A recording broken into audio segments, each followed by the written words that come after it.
오늘 여의도 초대석에서는 더불어민주당 828 전당대회 최고위원 후보로 나선 서영교 의원을 만나보겠습니다. 서울광역방송센터 연결합니다.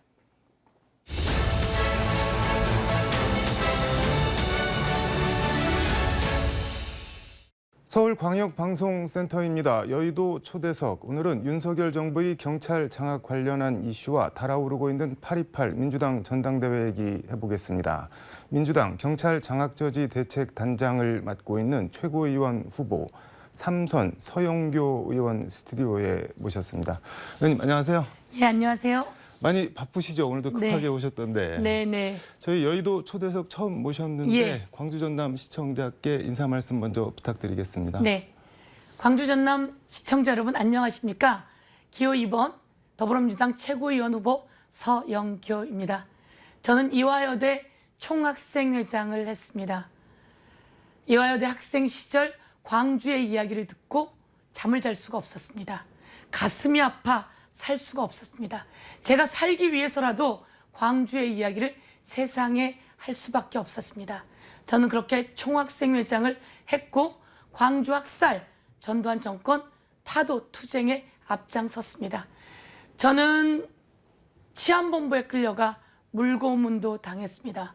물고문을 당했지만 끝내 24살의 여대생은 전두환 정권을 무너뜨리고 전두환에게 이겼습니다.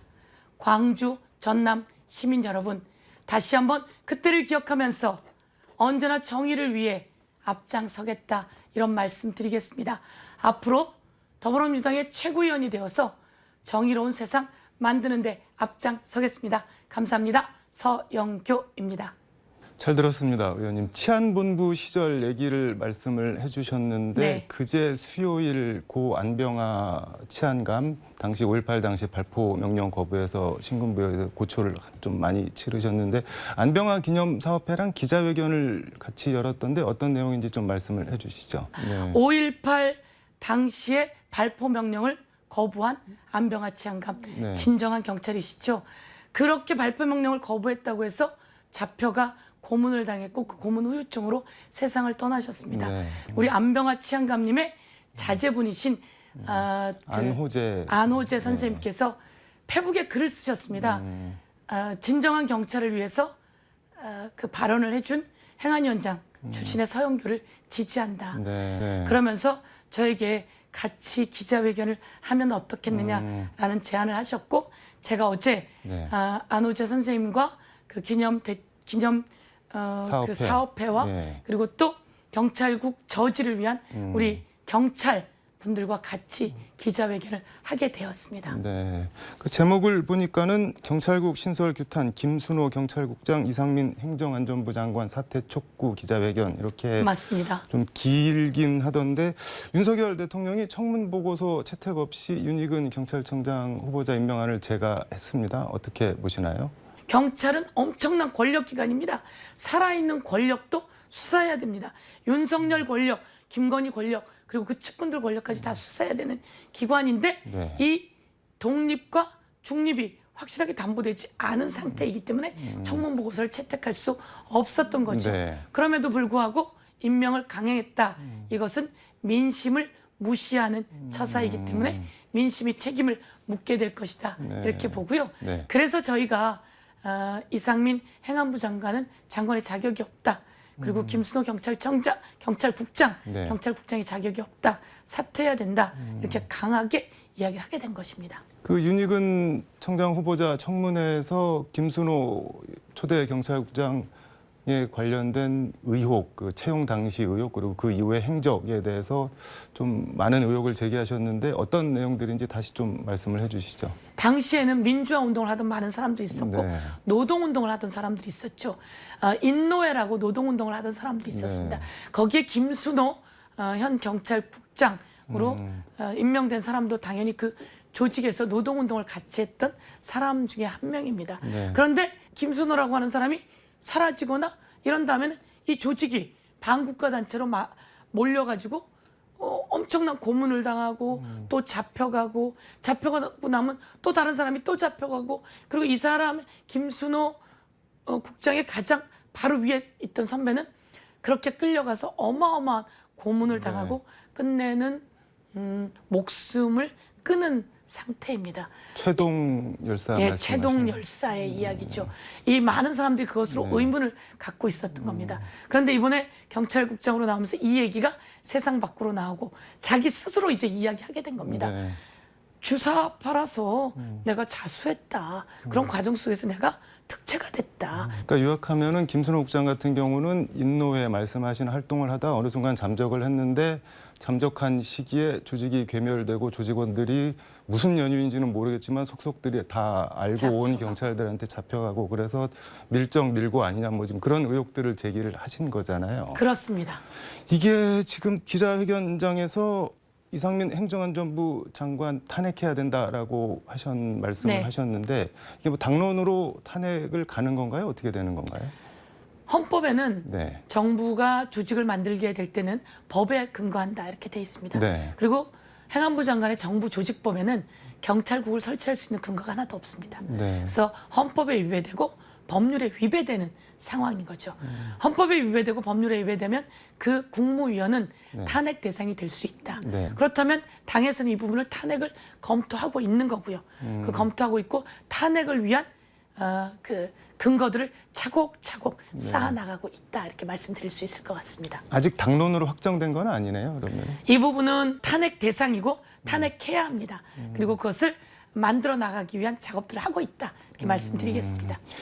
이게 뭐 말씀하신 대로 시행령으로 경찰국을 신설한 게 뭐 정부조직법 위반이라고 하더라도 뭐 그 자체를 두고도 갑론을박이 있는데 그 정도 사안을 가지고 국무위원을 탄핵할 만큼 이게 헌법과 법률을 크게 위반한 것이냐 뭐 이런 논란도 좀 있습니다. 그 논란이 어디서 나오는 논란인가요? 상대 쪽에서는 그렇게 주장을 하고 있습니다. 그게 그 사람들의 네. 주장인 거죠. 그게 그 사람들의 네. 주장이고요. 그것은 이런 정도로 탄핵 아닙니다. 역사를 거꾸로 돌리는 행위입니다. 있을 수 없는 행위고요. 이명박 예. 정부 시절에 입법조사처장을 했던 이석연 그리고 또 국민의힘의 권은희 그리고 국민의힘의 조경태조차 행안부 장관 사퇴해라 이렇게 이야기하고 있는 네. 시점입니다. 알겠습니다. 이 얘기는 이 정도에서 정리하기로 하고 네. 전당대회 얘기로 넘어가겠습니다. 지난 토요일, 일요일 지역 순회 경선을 했는데 당선권인 5위에 턱걸이를 하셨습니다. 지금 네. 3, 4, 5, 6위가 약간 혼전 양상이긴 한데 초반 판세 어떻게 평가하시나요? 이 전당대회가 네. 권리당원 투표를 하고 그다음 연설을 합니다. 네. 권리당원 투표를 하고 연설을 하는 이런 지점이라서 약간 제가 이제 네. 권리당원들께 조금 덜 알려졌다라고 하는 그 상황 파악이 이루어졌습니다. 서영교가 핵사이다. 민주당의 핵사이다 서영교. 박근혜 정권의 최순실을 이 세상 밖으로 끄집어내서 박근혜 탄핵을 네. 단초를 만든 서영교. 그리고 국회의원 300명 중에 법안 통과 1등의 실력파 서영교. 네. 이 부분이 좀 많이 알려지면서 네. 이번 주말부터 좀 달라질 거다 이렇게 생각하고요. 특히 호남, 광주, 네. 그리고 또 전남, 전북 민심이 가장 중요하다고 생각합니다. 네. 윤석열 정권과 맞짱을 떠서 싸우고 윤석열, 김건희를 끊어내기 위해서 투쟁하고 있는 저 서영교에게 힘을 모아주실 거다 이렇게 확신하고 있습니다. 핵사이다를 자임을 하셨는데 네. 뭐 친명으로 분류가 되시고 이른바 친 이재명계 그리고 이재명 지킴이를 페이스북을 보니까 자임을 하셨던데 지금 검경 수사가 그럼 기본적으로 정치 탄압이라고 보시는 건가요? 친명이다 비명이다 이렇게 나누는 건 언론이 그렇게 네. 나누는 것 같고요. 네. 이재명 후보 대통령 후보 시절에 제가 네. 총괄 상황실장이었습니다. 대장동부터 다 공부했습니다. 이 부분에 대해서 문제가 없습니다. 이것을 프레임을 끼워서 검찰 수사를 통해서 계속 공격을 해오고 있는 것이죠. 그렇다면 이게 정치적 공세이고 정치적 수사입니다. 네. 실제로 수사를 받아야 되는 사람은 김건희의 주가 조작, 대장동 관련해서는 돈 받은 사람들이 범인이잖아요. 그들이 수사받고 그들이 네. 기소되고 그들이 그 심판 받아야 되는 존재들입니다. 그래서 네. 이 부분에 대해서는 제가 그것을 이재명 후보에게 공격이 들어오는 것은 우리가 다 막아야 되는 것이고요. 그 공격을 막지 않는다면 그 다음엔 또 다른 사람에게 그 다음이 제가 될 수도 있고 또 다른 사람이 될 수도 있습니다. 여기선 단호히 맞서 싸우는 거지 이재명 후보 지킴이 뭐 자원 이런 게 아니고 네. 뭐 우리 당 사람이라면 당연히 해야 될 일 아닐까요? 알겠습니다. 무슨 말씀인지. 친명, 비명 나누지 마라 이렇게 말씀을 네. 하셨는데 아무튼 뭐 친명으로 분류되는 분들이 있고 뭐 이렇게 자처를 하시는 분들도 있고 그런데 이재명 의원과 상대적으로 가까운 분들이 최고위원 지도부를 뭐 이렇게 싹쓸이를 하게 되면은 일각에서는 뭐 사당화나 뭐 그런 우려도 나오고 있습니다. 그건 어떻게 보시나요? 그렇게 프레임을 씌우는 것이 안 네. 된다라는 말씀을 드리고요. 네. 친명 후보들이 싹쓸이 그런 게 아니고 제가 생각하는 것은 네. 당원들께 지지를 받는 분들이 표를 얻고 있다 이렇게 생각하고요. 네. 지지를 받는 분들은 당원들이 필요로 하는 내용들을 이야기하기 때문이다. 저는 박근혜 정권과 맞짱을 떠서 싸울 수 있는 기계, 이번엔 윤석열 정권과 맞짱을 떠서 싸울 수 있는 기계가 있는 네. 이런 사람에게 힘을 모아주셔야 된다 생각하고 맞짱 얘기를 많이 말씀을 해주셔서 네. 한번 더 여쭤보면 최고위원에 당선되면은 누구랑 어떤 뭐 상대를 상대로 어떤 맞짱을 뜨실 생각이신가요? 이번에 폭우가 엄청나지 네. 않았습니까? 그런데 도대체 대통령은 어디가 있는지요?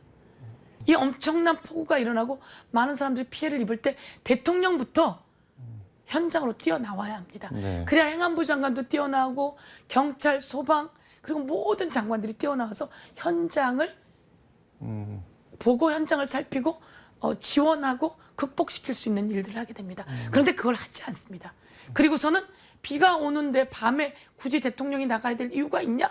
이런 식으로 청와대 보좌진들이 얘기한다면 네. 이런 대통령 안 되죠. 이렇게 민생을 살피지 않는 정부와 정권과 저는 맞짱을 뜨겠다는 겁니다. 정권과 맞짱을 뜨겠다.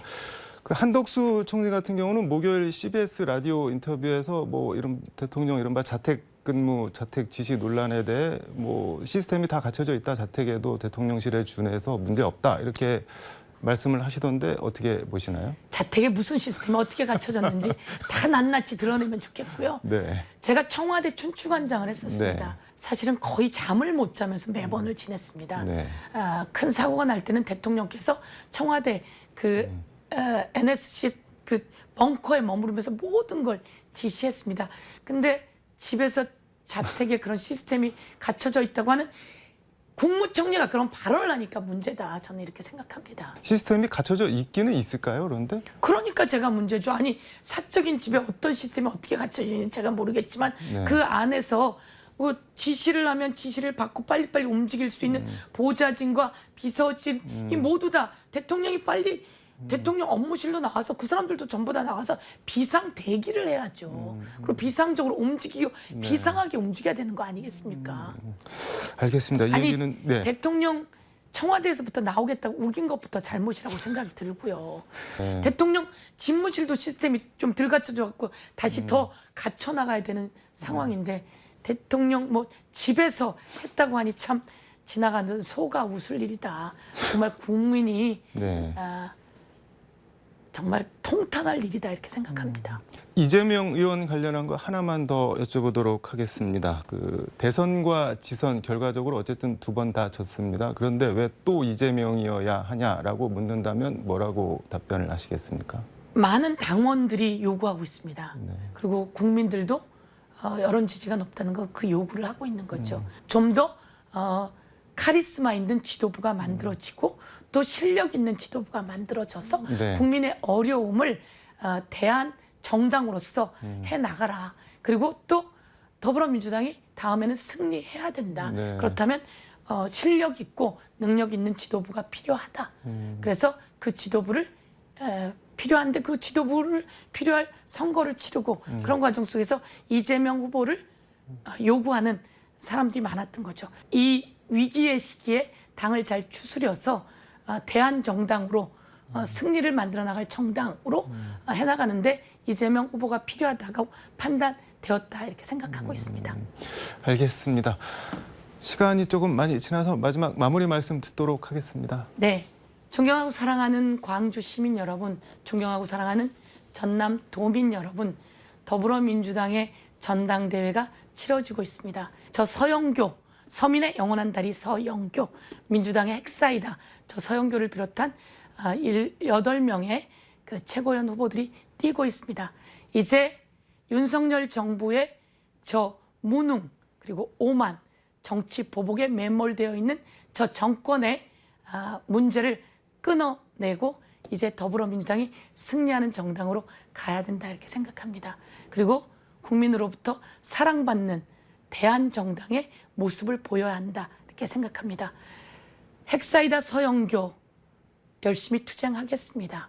그리고 또 법안 통과 300명 중에 1등 서영교 실력 있는 실적으로 민생을 책임지는 최고위원이 되도록 하겠습니다. 더불어민주당 당원과 국민과 함께 승리하는 정당 만들어 가겠습니다. 감사합니다.